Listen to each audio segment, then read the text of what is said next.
barre officielle.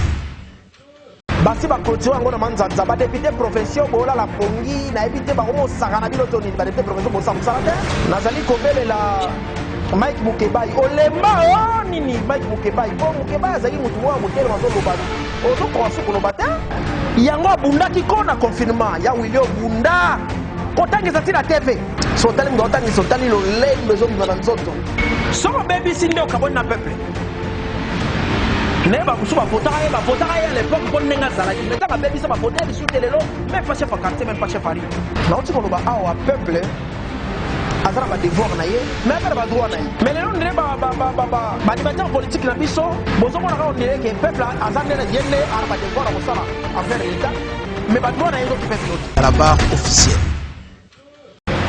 Angola na Luanda botombolo maboko likolo bozo ganga na sengo boyebi ke le potier le père du moment abandi ko lobaka déjà les potiers parlent les autres ko lobama solo za mwebele ba bozo mi na France bande ko Grande-Bretagne bo Holanda biso tozana esengo kuna na Londres to pesi mbote na pa Clément Sosongo kasi na Luanda to pesi yango na Anaïs Yoka e Yala wana mwana mama na ngai na pesi pe mbote na ba nyonso bo Holanda biso awa na Kinshasa ba bo Holanda biso na bokili mobimba boyebi ke les potiers ezali seul place oyo toya ko solola mais ko analyser ensemble avec Ngai Moko, le père du moment, Jérémy Yoka, la voix de Kinshasa, héros vivant et historique. L'élan na olobela, moi ba point boyebi ke l'élection salamagi lobby l'Assemblée nationale, venabiso grand potre Christophe Mboso, Nkodia, Mpwanga, avandi na tête ya eloko ngo mine de rien on dirait ba G simbi pa vainai. To kota na Sénat, nazo lobi sabino boye. Mwana mboka Tambo Mwamba a sauté déjà des bons na ye installation ya bureau d'âge ndeza ko salema poto e bandeli ba kumela ba solo yango na ba élection kasi na kata ya Sénat kuna bokota la peine nenga nini bitumba ebimaki ya José Makila telemi alobi ba ko kumba Tambo Mwamba boyete a okende bongo te parce que normalement justice esenga ya kelena ko samba pona lisolo ya détournement o eza ko betama autour na ye ba détail nango bozwa awa rond-point où il est comme à bar. Finalement, depuis un certain moment, ça et comme on était capable de on dirait politique au cours comme ça, on dirait que Mouta Zayi Nango, et ils ont continué dans le siliti. Kinshasa est comme Katakata, ma place au Toyeba, ma place au et gros au Tekamate, et au Tekama. Nani a comme ici rond-point où il est bar. Et oui, banalelo. Sommes ensuite triomphal. Basi ba clôture ngona manzanza ba député provinciaux bola la pongi na ebité ba komo sakana bilotoni ba député provinciaux bo samsalata. Nazali kobele la Mike Mukebai olemba nini Mike Mukebai po Mukebai azali mutu wa motelo mazo loba ozo croiser ko loba te kisasa ba mo kata yango biteni ba député provinciaux bolali metro sur l'appel solo tali régie des eaux Nasnel ne boza ko pesa batu mai na courant ne mitema na bino lingi bozo futa ba facture ne bozo kanisa lelo na Kinshasa mutasela la courant a évité à futa la facture sur quelle base de données na un mois ozangi courant 8 jours courant et cher que le mois passé o sanga courant ka 3 nde ba soto ko beta lelo kasi boyebi ndenge to solaka abo na les potiers et ça rappelle lengi to tanga na ba kombo poto yebani et ça lokola to tout na nzoto mwa poso ndenge ezalaka alors tikanga na profiter na vandi sabongo mwana mboka Eric Kapangala Mukumari na zako lelo mabe na Afrique d'ici na bimarate so na bwaki Aïmar Monga bati siko to solola nanu mwa muke en attendant nazali pe profiter pour na vandi sa apa masizo d'or des artistes Christophe Mboso oyebi tangu azalaki bongo parce que yenda zaki président de l'Assemblée nationale pour na bureau d'âge et na komaki place wana lisolo ebetamaki na bandeko FCC balobi boro sotuka po oya koti wana zaka muta FCC mais to moni ndenge nini Kulutu Mboso asali makasi parce que à côté na union sacrée alobaki boye il faut réparer passé ndeko na ngai ato sola boye so okei na palais du peuple o meki ko finga Christophe Mboso obimate bat ba occuper ça bato basala ka wana ba occuper makasi Christophe Mboso o marqué histoire o côté na histoire comme na yo et comment mina buku likondi ya lisolo bwa mboka bwa ngai pamba te ba soka lisusu mbongo te mbongo ebima rebele ba soka ngo lisusu te et comment on a détourné pour l'intérêt il y a individu moto il y a groupe Christophe Mboso a commis bongo président de l'Assemblée nationale abimisa mbongo ya batu nyonso bafuta mate même moi comme barawana sala soki combien de mois afuta marati azular na ye ba policier nyonso oyo basala kawana balar na bango le karabane mo boyi bazular na bango. Cela veut dire que Christophe Mbosso est na politique ya kaka député aliate ndenge Janine Mabunda lobaka ye vini etali kaka député ye akofuta ndenge député sans député to sala kuna etali ete o bata administration ayebi binote. Mais Christophe Mbosso afuti siko bato nyonso bato bazawana soko meki na Christophe komekate po beba na bango po mutu afandi pena bo bazuba mbongo moko esali likamu oyebi na kisasa ezalaka na kisasa mutu afandi aosala musala en plein service azo ba eboki mama ozala na kisasa mutu pena fandi na musala na biro na osa musala maso ba ene boki na moi elingi koloba ke tozongisa pe mwa conscience tosaka musala comme il se doit batu pena bazwi esengo bakasi assemblée nationale ebouger esali plaisir makasi sikoyo toyena côté ya Sénat na Sénat ezalaki nini juste Tambwe Mwamba nazo conjuguer déjà na passé Tambwe Mwamba aujourd'hui est conjugué na passé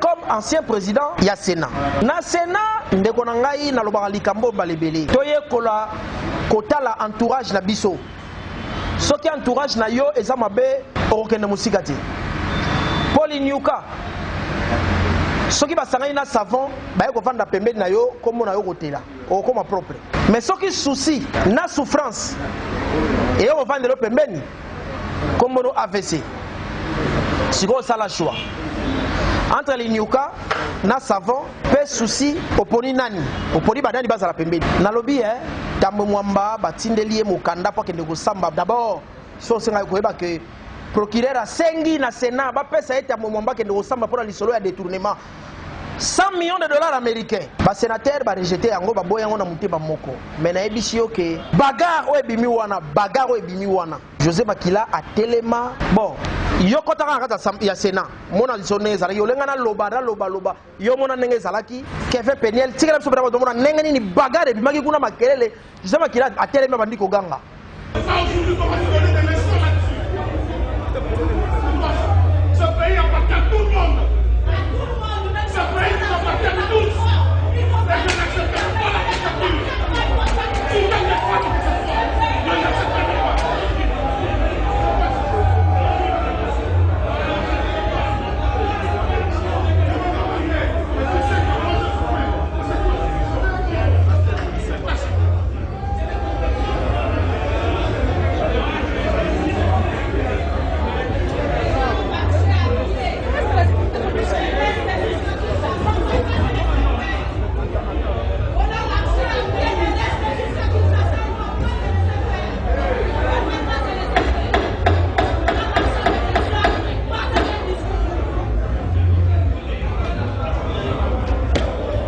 Merci.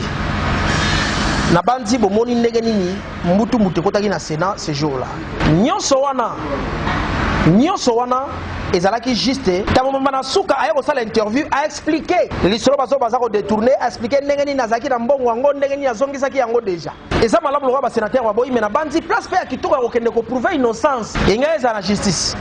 Place ya kitoko ya ko prouver innocence enga ko zala na justice. Alors ndenge naza ko sona na bino boye kuna na Sénat bakonzi ya sika o ba ko kumbela bango pendant un moment pour bakenda na élection baza ko chama nikolo bake président ya bureau d'âge bazali ko installer bango bongo lobi na lobi okuna tokoyeba suite ya Sénat ndenge ezali ko tambola oyebi tangu Félix Antoine Tshisekedi Tshilombo bandaka ko loba déboulonnage tangu alobaka ko banda na premier ministre na ministre ya suka oya kotosa mobeko na ngai te ya landi ya famille politique na ye kombo na ye Bic Rouge ki sasa mobimba mboka ombelo babaka alobaka libanda mboka alobaka lelo déboulonnage et salami Bic Rouge et monani wana tozo la lisola sene si la gouvernement sike bima total nanu image nini mboka kotambola nango siko est-ce que nzalo ekosila est-ce que ba difficulté to na kisasa lelo ekosila est-ce que nzala Congo peuple azo senga nini kudia kunwa kumvuata bana batanga pe bazo ba soin soki babeli balobi bana batanga pe bazo ba soin soki babeli mais bana soki bazui pona kotanga est-ce que bana bazo tanga jusque là et pourtant mokonza mboka yaki ache gratuité et enseignement nani a combattre gratuité et enseignement et voyez bana nani a kotisi mbutu po kelasi na Congo ebeba oyebi na lobaka likambo mingi kala soki muta kufi to loba ndeke ton âme repose en paix mais et quand on peut manakimia te poso ko raisonner bana ba kotanga ndenge nini et pourtant soki gratuité enseignement simbi muta ko pema sko na kimia akufi bakundi apemi na kimia parce que azo calculer te bana ba kotanga ndenge nini yango souci ya mboka mobimba ezali likanisi ya Etienne Tshisekedi oyo esimba bibongo na Félix Antoine Tshisekedi Tshilombo. Il y a le peuple d'abord et kokisama comme il se doit. Etikala lisolote etikala ka ndengo wanate. Mais ekokisama. Parce que peuple azali donc ça dépend ça peuple ezana ngomukuse. Kudia kunwa kunvuata. Bana batanga pe bazo soin soki babeli. Biloko 5 wana. Mutalala la muki oza normalité na kisasa mutazaka lali. Ala muki na tongo.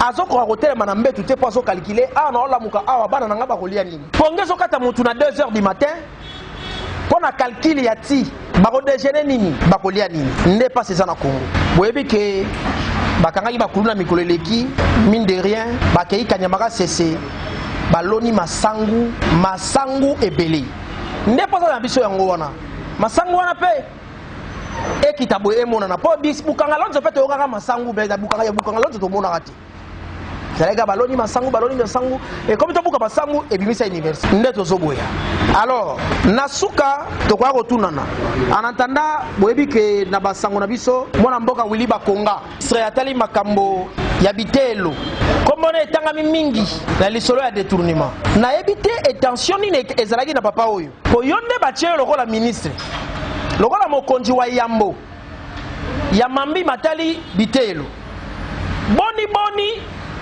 okokota na mayuya pona ko détourner mbongo ya bazali kotangisa yango abundaki ko na confinement ya Willy Obunda kotangisa ti na TV so tali mdo tangisa tali lo lendo ezobima na nzoto nzoka mayuya yanso salemaki mayuya yanso salaki et banaki bon de toute façon jusque là ozana nous présumé innocent lokola za maboko ya bazuzi basalisa biso procès oyo eza la télévision to comprendre noir sur blanc pour soucier mboka bobimba ezali gratuité et enseignement et comme appena effectif batu bana batanga malamu ofele enseignant ba futama comme il se doit et ça normalité jomo wa fut atangisa raté a futama lokola enseignant et ça normalité jomoko atangisa raté a futama lokola enseignant mais mutu ba maratonga ka atangisi azora salaire te c'est injuste.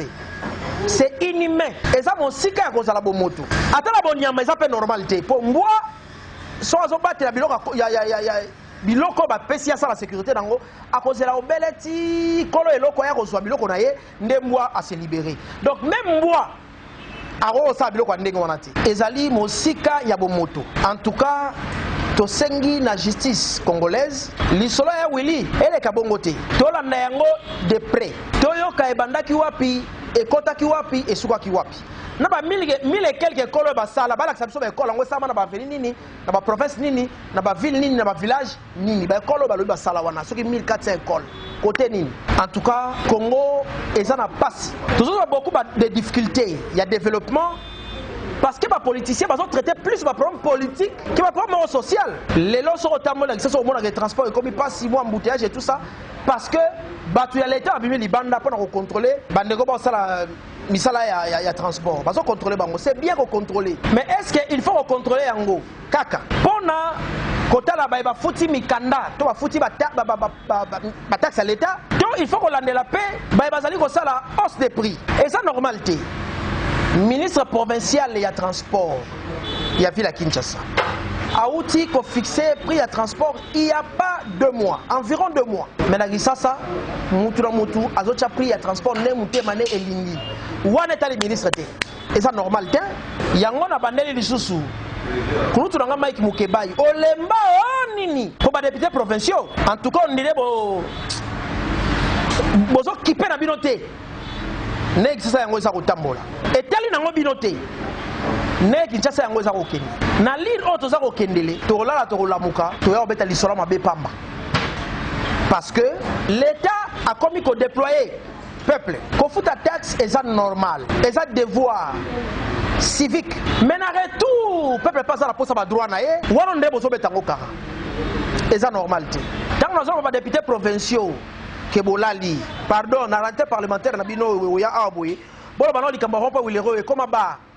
Rompa wileri pokota kabamba. Ba komisa ngo bar na balabala. Nani nda komisa ngo bar? Pona nini mbongo na ngwe kendaka wapi ainsi de suite.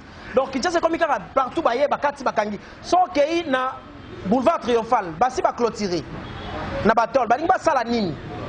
Pona nini nyonso wana ezali mituna ya komituna koluka biyano parce que mboka ezalaki tolali tolamuki koto ekomi station tolali tolamuki koto ekomi station tolali tolamuki koto batekela yango nani tolali tolamuki parti ekomi ya kingandi eza normal te mboka etambolaka boye te avant na ya kosukisa na dossier ya régie des eaux na SNEL oyo bazopesa bato bafarti nde baokanisa nde mitema na bango elingi en tout cas faut basala réforme ya basociété mibale ya l'état et puis baentreprise ya distribution ya mai mpe ya courant ya privé fait comment comme ça soki SNEL asali mutu asali nga teti na longwe na nga na ke na nga na oyo ainsi de suite et que ça là que mboka itambola malamu ndenge leo tokoma na libre na communication tokoma libre tokota na nous na Égypte botala ndenge ni chef de l'état kendaki nde bayambaki ekuna mokonza mboka apparemment maintenant c'est le seul manager principal ya RDC bazo tambola kokende kolukaka même oyo komi lelo pona ya Willy mokonza to kokende koluka azali koluka ba moyen azali koluka kosala makasi pona koluka pona mboka kenda liboso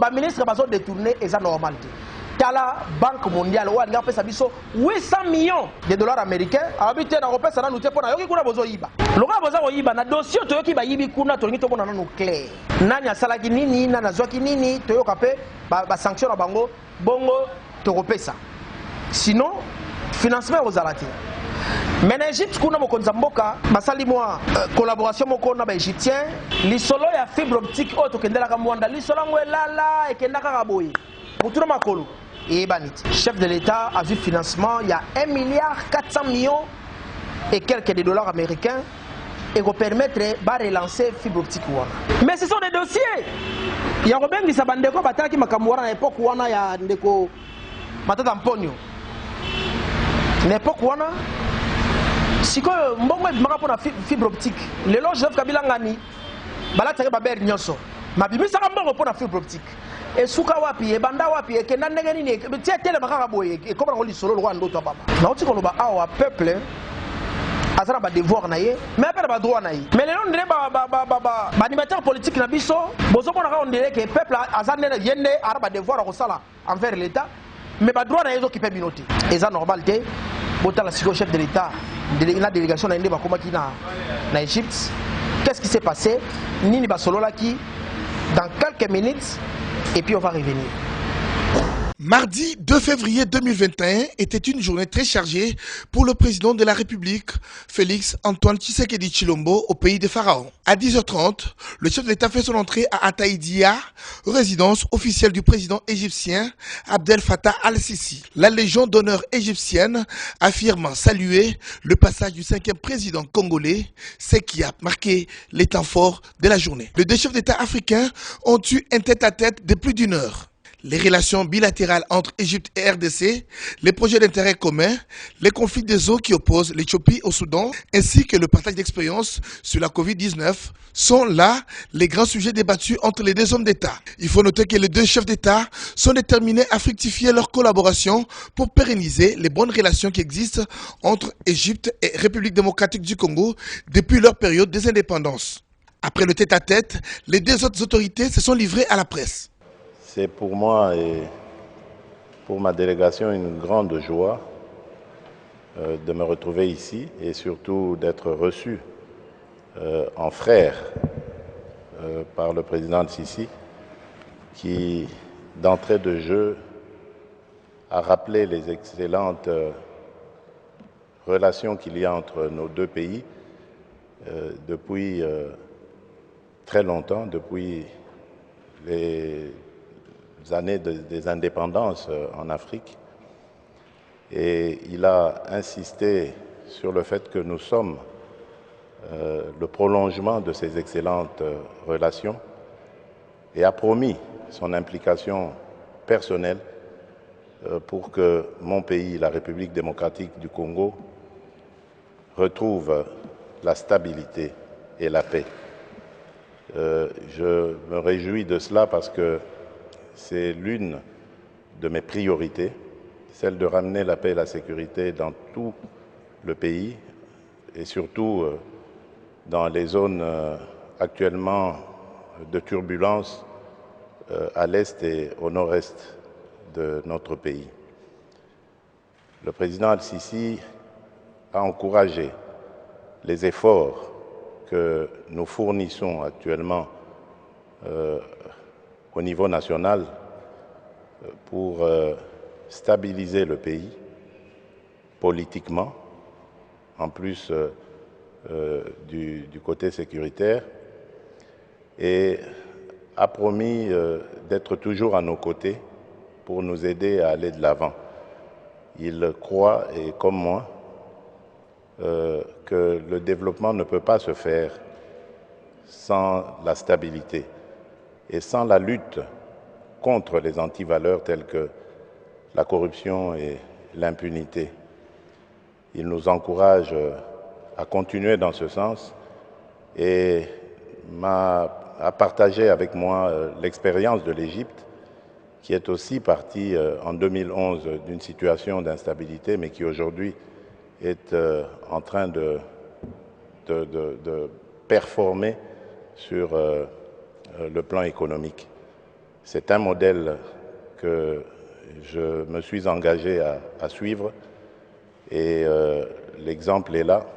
Je suis à la tête aujourd'hui d'une forte délégation qui est venue renforcer le partenariat entre nos deux pays en obtenant des investissements d'une hauteur de 400 millions pour la République démocratique du Congo dans des projets qui vont permettre à mon pays de sortir de son enclavement en interne et de créer une intégration économique nationale qui permettrait de lutter à la fois contre la pauvreté, mais aussi contre ce retard qu'a pris la République démocratique du Congo. Nous avons également partagé nos expériences quant à la pandémie de Covid-19. Et ici, je dirais, Dieu merci, l'Afrique, dans sa majorité, a été épargnée par rapport justement aux dégâts que l'on constate sur d'autres continents. Mais qu'à cela ne tienne, cela ne doit pas nous laisser inactifs. Et donc, grâce à ces échanges, nous avons pu constater que nous avons pratiquement les mêmes soucis et nous avons pris quasiment les mêmes mesures pour parer à cette pandémie. Pour le reste, nous nous sommes engagés à continuer d'échanger, surtout sur cette situation de l'eau, l'eau du Nil, que vous connaissez très bien, et qui met d'un côté la République démocratique fédérale d'Éthiopie et de l'autre côté l'Égypte et le Soudan. J'ai fait part au président Al-Sisi de la visite récemment que j'ai eue et des entretiens que j'ai eus récemment à Kinshasa avec la présidente de l'Éthiopie et le ministre des Affaires étrangères soudanais, qui est accompagné du ministre des Eaux, et avec qui nous avons pu échanger sur la question. Bien entendu, j'ai fait comprendre au président ma position, qui est celle d'abord de m'engager à m'impliquer totalement déjà à partir de cette semaine, parce que c'est normalement samedi que je prendrai officiellement la présidence de l'Union africaine. J'ai donc promis mon engagement, mon implication personnelle pour que ces pays frères n'en viennent pas à l'escalade et que nous réussissions par le dialogue, par une initiative africaine à trouver des solutions africaines. Et j'en suis convaincu parce que j'ai parlé aux deux pays, comme je vous l'ai dit, et de part et d'autre, que ce soit du côté éthiopien ou soudanais, il y a cette volonté de sortir de cette crise qui n'en est pas encore une, mais de l'éviter en tout cas, en dialoguant, en échangeant. Et tout à l'heure aussi, en écoutant le président Al-Sisi, j'ai eu la même perception, la même conviction, et je crois, et je suis optimiste pour cela, que nous trouverons les solutions idoines qui peuvent permettre aux trois pays de continuer leur cohabitation pacifique et leur utilisation conjointe des eaux du Nil, en toute quiétude. Voilà ce que je peux dire en substance, et je remercie à nouveau mon frère, le président Al-Sisi, pour son accueil chaleureux, fraternel. Et je vais dire que demain, ce sera le jour de la visite touristique. Je profiterai de cette occasion pour aller visiter la nouvelle ville du Caire, que j'aimerais dupliquer aussi à Kinshasa. Vous savez que la capitale de la République démocratique du Congo n'est habitée que sur un tiers de sa partie, et que dans les années qui viennent, nous allons avoir la ville la plus peuplée d'Afrique. Il y aura à peu près 30 millions d'habitants à Kinshasa, et il faudrait donc déjà anticiper son extension. Je visiterai également les pyramides, qui sont une fierté pour l'Afrique et qui sont aussi l'œuvre de toute cette Afrique, parce qu'on le dit, nous venons, nous, de l'Afrique centrale, d'ici, d'Égypte. Donc nous allons aller voir ce que nos ancêtres communs ont fait. Voilà. C'est encore l'occasion ici de remercier mon frère et de lui promettre de toujours m'impliquer pour que les relations entre nos deux pays soient au beau fixe. À l'issue de cette rencontre entre les deux chefs d'État, l'Égypte s'est engagée à soutenir les efforts de l'État congolais pour le maintien de la paix dans la partie est du Congo et contribuer également à soutenir le président Félix Antoine Tshisekedi Tshilombo pour le succès de son mandat à la tête de l'Union africaine. Voilà, Nabandi Omoni, vous allez comprendre, il y a un gouvernement Oyekoya, en tout cas, vous avez un manager, Bobunda, vous avez un recette dans la caisse de l'État. Pour le moyen au peuple, à la poste liée à le peuple no monnaie na compliqué. Soit ils ont lié à na kaka. Ba ne ba okenda kilasi. Mutabela sur soins appropriés. C'est fini. C'est le plus important des peuples à repos. Naza ozonga pour na okenda na dossier état SNEL la régie des eaux. Eza soni. Régie des eaux so ye baraté. Mai na yo epesaka amib mai na yo bato bamela yango soute na Kisasa mai na yo eza malamu mingi te moyaka ozoya na bafartire ndenge ozocalculele sur base de quoi bato bayebi te. Et puis apparemment soki moto aye aye kosala réclamation na régie des eaux, en tout cas yeba refartire osala réclamation wana ozwa réponse nango te bakosala so bacourse okobeta bale retour okokoma mikanda Tcherolemba, et ça normal. Régime de ça, on va compter dans le coutache la rabat. Ce que SNEL.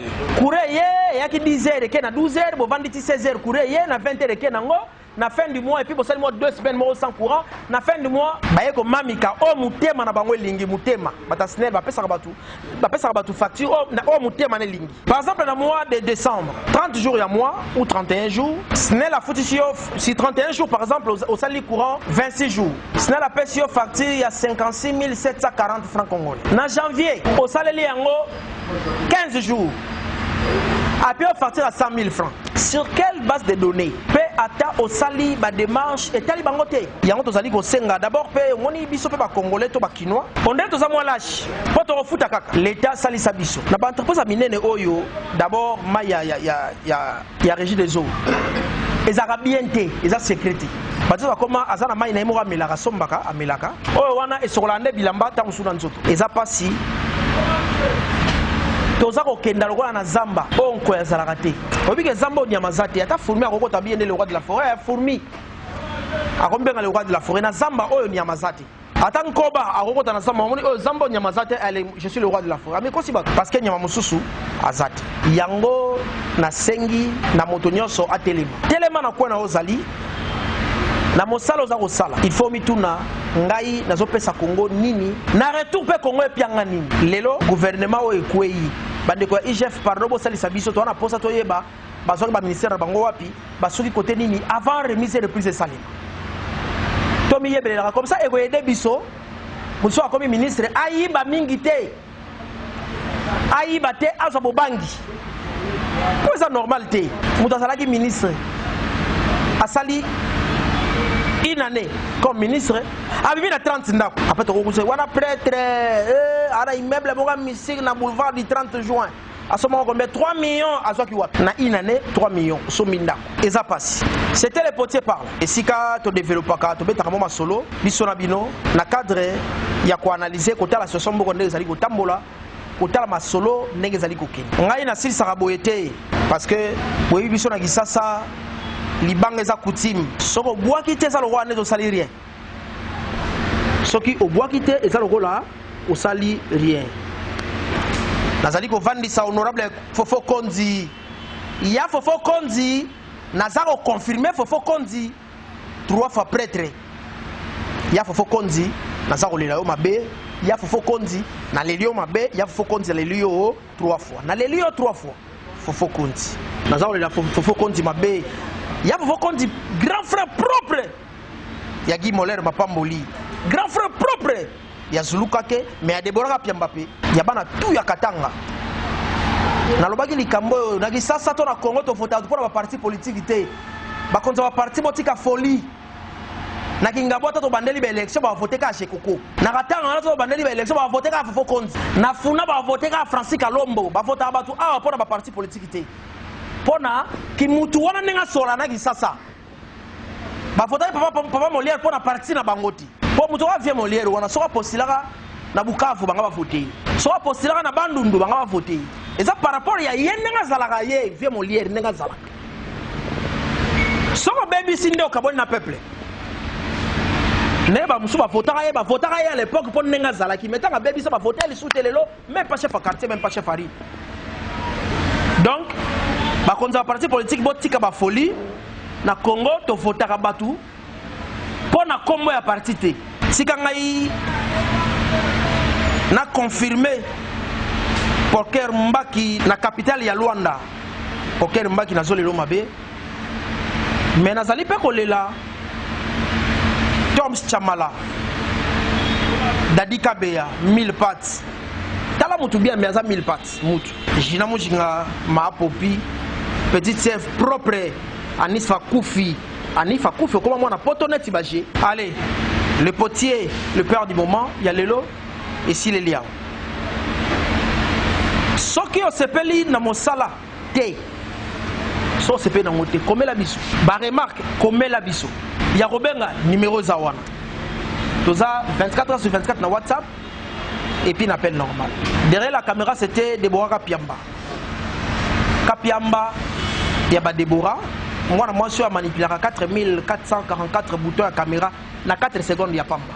Ndete olinga, ba compétence, favoritisme ndé to boya.